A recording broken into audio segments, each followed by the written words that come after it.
tous, aujourd'hui on se retrouve pour un DIY, donc je vous montre la recette pour fabriquer les pommes d'amour. Je trouvais que c'était un bon moment, la Saint-Valentin, pour vous montrer cette recette-là. Donc vous aurez besoin de pommes, de 500 g de sucre, de 2 cuillères à café de jus de citron et de 6 cuillères à soupe d'eau minérale. Le jus de citron, vous en aurez besoin de 2 au début de la recette et de 2 cuillères à café en fin de recette. Vous verrez tout ça de toute façon au fur et à mesure de la vidéo et si ça vous intéresse, je vous laisse regarder.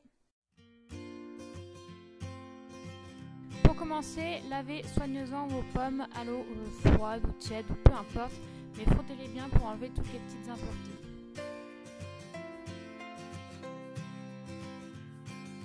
Vous aurez aussi besoin de pics en bois ou de bâtons à esquimaux, peu importe. Prenez-en dès qu'ils soient assez solides, car les miens n'ont pas été assez solides et se sont cassés une fois que les pommes étaient terminées. Donc une fois que vous avez vos bâtons, vous n'avez plus qu'à les piquer dans les pommes pour en faire les pommes d'amour. Ensuite, on va passer à la fabrication du caramel qui va recouvrir la pomme et qui va lui donner son aspect pomme d'amour. Donc pour cela, vous mettez le sucre dans une casserole.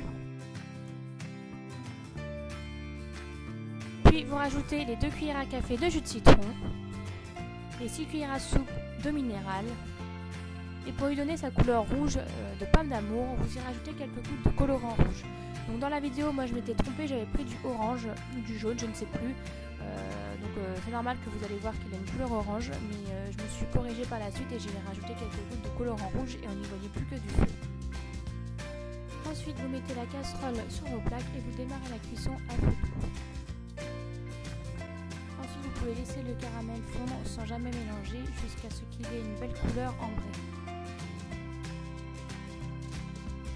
Une fois que le caramel a atteint la consistance que vous attendiez, vous pouvez éteindre vos feux et rajouter les 2 cuillères à café de jus de citron que vous aviez mis de côté afin que le caramel stoppe sa cuisson.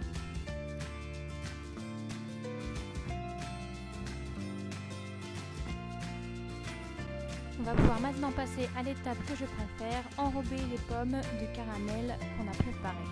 Pour cela, il vous suffit de prendre les pommes que vous aviez préparées en les piquant de bâtons de bois, de les tremper dans une casserole où le caramel est entreposé, les rouler jusqu'à ce qu'elles soient totalement enrobées de caramel.